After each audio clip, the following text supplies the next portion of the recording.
moo ko xamle nee na xale yi ña ngay daanu goo xam ne sakkan na bari na métti na tribune yéen a kaay naan kon daw ndóol gi ci réew mi rek ñàkk gi ci réew mi ak coono nga xam ne suñuy njiit teg nañu ko ñooñu ko teg critique yéen a kaay ne ko ca wakaam fukki bakkan ak juróom niki démb daal dina fay rot te lépp bàyyeekoo ci gaal goo xam ne da doon dem Barça l'info yéen a kaay ne ko déet fukki bakkan ak juróom ñett kay ñoorotee ci génn gaal niki démb tribune ne ko def lim gi fi mu ne ñetti téeméer fanweer ak ñaar ci bakkan yoo xam ne daal dinay rot diggante Ndakaaru diggante Ndar Géej ak Kafountine Antoine Félix Diome naan gaalu démb ga ma nga bàyyeekoo sa Caaroy l'info yéen kaay ne ko maa ëpp doole gaal gi kay booru 3 heures du matin la bàyyeekoo Caaroy moom gaal ga nag jaar na Yaraa laataa muy daal di nërmeeloo Wakaam teeree nag ci mosquée divinité bi le Témoin yéen kaay naan kon fukki bakkan ak juróom ñett moo ca rot ci liñ gisagum am na ci ñett ñoo xam ne nag génnee nañu leen ci gaal gi ñu mucc waaye fi mu ne sàndarma nañ leen teg loxo ngir l'enquête le Témoin naan maan gaal gi dibéer gii la bàyyeekoo woon Caaroy façon yéene nag dem ca màngaan ga ca Barça wala Barzak xale ya ñu ëpp ci ñoom daal di mujjee ca Barzak fukki bakkan ak juróom ñett lañ ca gisagum yéene kaay bi naan man ne ñu ay garde côte lañ doon daw ba capitaine bi nag daal di mbëkk as xeer su rëy soo xam ne ca la jaxasoo ga tàmbalee ca gaal gay mel ni luy suux xale ya ca lab daal di ñàkk seen bakkan ñenn ñaa nga bàyyeekoo woon Yëmbal ñenn ñaa nga bàyyeekoo woon Pikine ñenn ñaa nga bàyyeekoo woon Touba ñenn ñaa nga bàyyeekoo woon Mbour ñenn ñi bàyyeekoo Caaroy fa gaal ga bàyyeekoo le Témoin naan man président Macky Sall day am na ci njàqare gu rëy le Soleil yéene kaay naan kon moo premier ministre kay fi mu ne ñi ngi xalaat nag feem gu ñu mën a teg ngir xale yi toog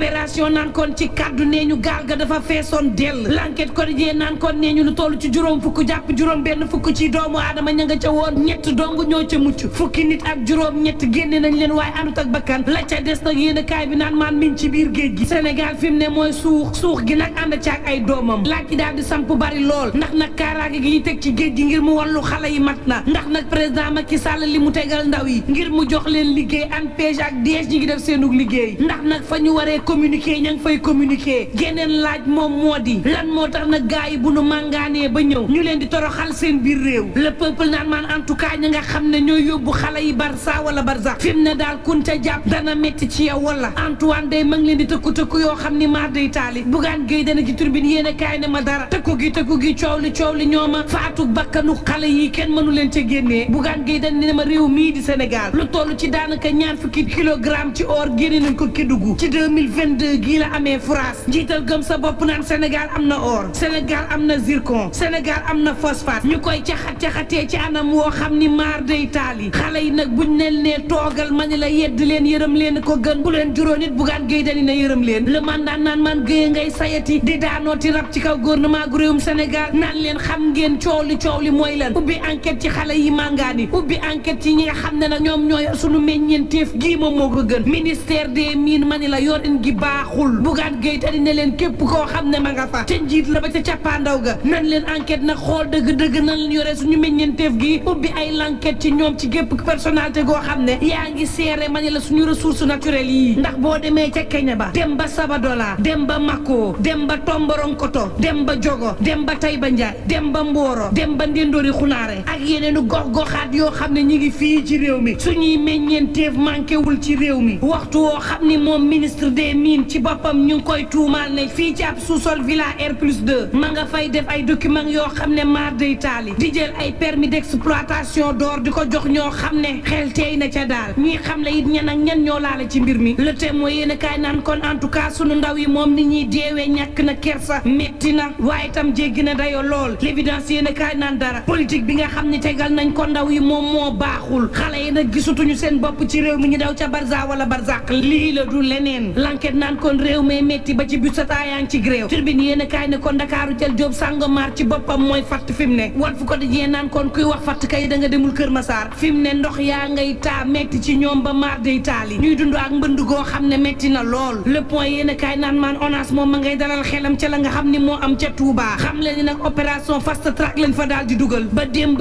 yéen kaay bi naan maa li jëm ci yoonu grande mosquée bi ba ci l'hôpital bu Ndamatu wala it kanamu mairie ba amul benn ndox Dakar Times naan maan ay canalisation yu toll ci 2 mètres ci guddaay waaye tam 3 mètres ci yaatuwaay niki noonu ay bassin de rétention la ONAS indi ca Touba ngir nag xeex lépp loo xam ne mbënd la ca gox boobee turbine yéen kaay naan maan Amadou Ba démb ci présidentielle bu Ndakaaru la mu wax moom mooy Ndakaaru ci boppam ku ko ñàkk daanaka yaa ngi jëm ca ñaareelu wërngël ba ndax ñeenti nit ñoo jël ci réew mi génn kenn ki mi ngi yeewoo ci Ndakaaru 24 heures yéen kaay naan maan waxtu woowu kay ab l'enquête xamle na ni fii ci Sénégal nag bu ñuy manifester ay munitions yi nga xam ne nasaraan sa dëkk ca France bu ñuy dem ca àll ba moom la ñuy jëfandikoo moom la ñu jëfandikoo ci ndaw yi jël nag yooyu la ngànnaay andi ko ci réewum Sénégal di ko tuyal ndaw yi maître Cheikh Khoureychi Ba avocat bu Ousmane Sonko ci Tribune yéen kaay naan si te kër góor gi day noyyi waat na daal dina yeewu ci coma goo xam ne juróom fukki fan ak juróom ma ngi ca doon noyyi source a naan maan moo taxit ni ki démb ña ngi ko doon ziar militant yi nag dem bay laaj zam-zam direct news moom sampub laaj ndax fi mu ne yoonu Sénégal amul gàcce ci li nga xam ne mooy mbiru Ousmane Sonko li ndax nag coow li mooy Ousmane Sonko dañ ko tuumaal sàkku 2021 ba nii Ousmane Sonko gisul kaso saa bu demee wuy ji ci cëggal gu yam la koy defee loo xam ne direct ne ma mësta am ci réewum Sénégal boobaak léegi nguuru Sénégal am ay jafe-jafe ngir jàpp Ousmane Sonko mi moo ne day luy xeetu tuuma teg nañ ko Ousmane Sonko wax nañ ko appel à l'insurrection tuumaal nañ Ousmane Sonko trouble à l'ordre public tuumaal nañ Ousmane Sonko dem sax bay dëkk autorité bi coow la mooy nag ndax Ousmane Sonko dafa wuutee Karim Meïssa Wade ak Khalifa Babacar Sall lan moo tax nguurug Sénégal gannaaw ba ñu tëjee Ousmane Sonko nanguwul jàpp Sonko moom rek mooy koo xam ne dañ koo atte nekku fa ñu xam fa mu nekk te takk der yi mënuñu koo jëli yéene kaay bi naan maan situation bii tax na ba attekat yi am gàcce ci réew mi laaj ba ñu samp kay moom moo di mbaadu nag dafa am loo xam ne ab noo di la ci coowal Ousmane Sonko li wala dëgg-dëgg nguuru Sénégal di ñu làq lees waxul ci coowal Ousmane Sonko loo xam ne bëggu na askan wi yëg ko ak lu mën a mbokk yi ñuy ñaan jàmm te yendoog jàmm